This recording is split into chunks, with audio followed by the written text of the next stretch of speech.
नमस्कार।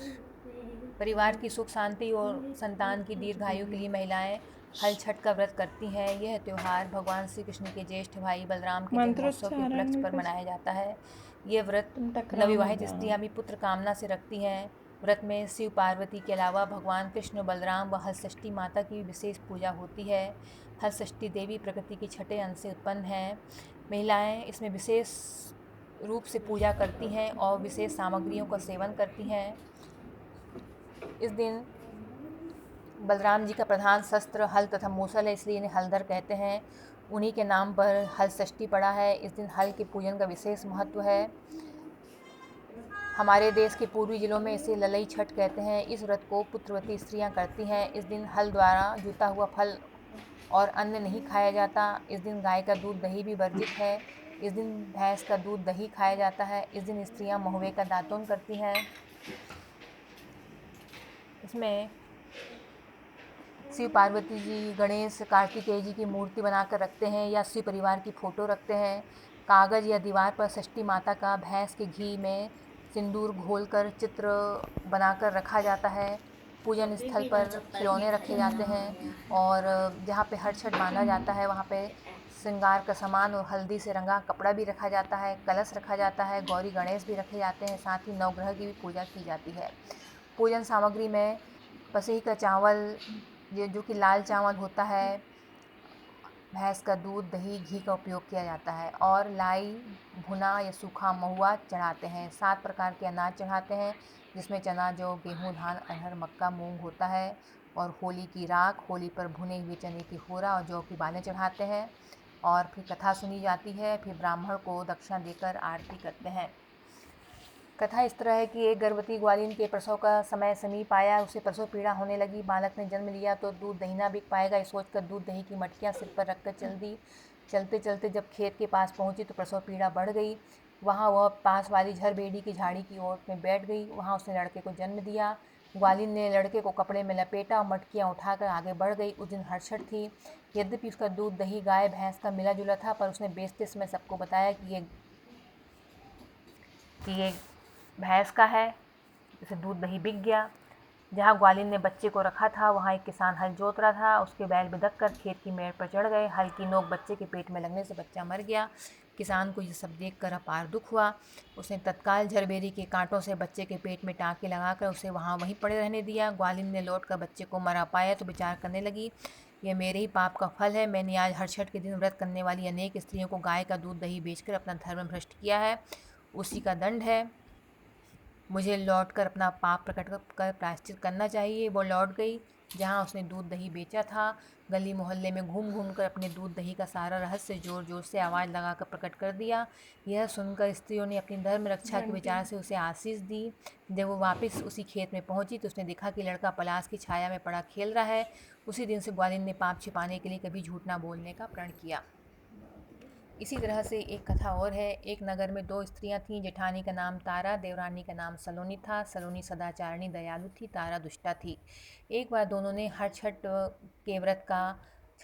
व्रत किया। शाम के समय दोनों स्त्रियां थालियां परोसकर ठंडी करने के लिए वो बाहर बैठ गईं। उस दिन सलोनी ने खीर बनाई थी, तारा ने महेरी बनाई थी। अचानक घर में कुत्ते घुस गए, दोनों की थालियां चाट लिया। जब कुत्तों की चप चप की आवाज़ आई तो दोनों तारा सलोनी अंदर गईं तो सलोनी ने देखा कि कुत्ता खीर चाट रहा है, कुछ नहीं बोली और बची कुची खीर भी उसने कुत्ते को दे दी। और लेकिन जब तारा ने देखा तो तारा ने कुत्ते को बहुत मारा, क्योंकि उसने भी तारा की भी थाली जूठी कर दी थी। दोनों कुत्ते भागे और जब एक दूसरे का हाल जानने लग गए तो पहला कुत्ता बोला, वह स्त्री बहुत भली है, उसने मुझे खीर खाते देखकर भी कुछ नहीं बोला, उल्टा उसने खूब सारी खीर खिलाई। मैं प्रसन्न हूँ, मैं उसको आशीर्वाद देता हूँ और मैं कामना करता हूँ कि मैं अगले जन्म में उसी का पुत्र बनूँ ताकि जीवन भर में उसकी सेवा करके उसका ऋण चुकाऊँ।